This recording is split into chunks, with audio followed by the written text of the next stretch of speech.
আপনাদের কাছে আহ্বান থাকবে, দেশ আমাদের কাছে সবচেয়ে বড়। যারা আমাদের দেশদ্রোহী বলে চিহ্নিত করতে চায়, যারা লাল ঝান্ডাকে কখনো কখনো চীনের দালাল বলে নিজেদের ভোটের বাক্সে ফয়দা তুলতে চায়, তাদের জানান দেওয়ার জন্য বলছে, এই লাল ঝান্ডার বন্ধুরাই কিন্তু,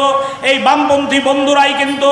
ওই আন্দামান নিকোবর দ্বীপপুঞ্জে যারা বেড়াতে যান তারা জানবেন, আন্দামানের যে সেলুলার জেল, এই সেলুলার জেলের মধ্যে শহীদদের নামের যে ঠিকানা, শহীদদের নামের যে তালিকা, স্বাধীনতায় যারা শহীদের মৃত্যুবরণ করেছেন, এই শহীদদের মধ্যে, স্বাধীনতা আন্দোলনের শহীদদের মধ্যে সবচেয়ে বেশি নাম হচ্ছে কমিউনিস্টদের, সবচেয়ে বেশি নাম হচ্ছে যারা লাল ঝান্ডা নিয়ে ভারতবর্ষ লড়াই করেছে তাদের। তাই বন্ধু, ওই দেশদ্রোহীর তকমা দিয়ে লাল ঝান্ডাকে ভারতবর্ষের মধ্যে আইসোলেটেড করা যাবে না। তাই আপনাদের কাছে আহ্বান করতে চাই, যারা দেশপ্রেমের রামাবলী গায়ে দিয়ে, দেশপ্রেমের মুখোশ গায়ে মুখের মধ্যে লাগিয়ে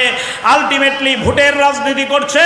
যারা দেশপ্রেমের আলখাল্লার স্লোগান দিয়ে, ভারত মাতা কি জয় ধ্বনি দিয়ে, ওই যাদের হাতে বলতে দ্বিধা নেই, যেই আরএসএস বিজেপির হাতে ওই মহাত্মা গান্ধীকে খুনের অভিযোগ লেগে আছে, তারা আজকে দেশপ্রেমের গল্প করছে, তারা আজকে ভারত মাতার জয়ের স্লোগান দিচ্ছে। তাই আপনাদেরকে সিদ্ধান্ত নিতে হবে, আমাদের দেশের মধ্যে কারা দেশনায়কের ভূমিকা পালন করেছে, কারা দেশপ্রেমিক ভূমিকা পালন করছে, কারা বিপদের দিনে রাস্তায় নেমে লড়াই করছে, কারা আমাদের ত্রিপুরা রাজ্যের ঐক্য সংগতি রক্ষার জন্য রাস্তায় নেমে লড়াই করছে, কারা ভারতবর্ষের 140 কোটি মানুষকে ঐক্যবদ্ধ রাখার জন্য লড়াই করছে। এই দায়িত্ব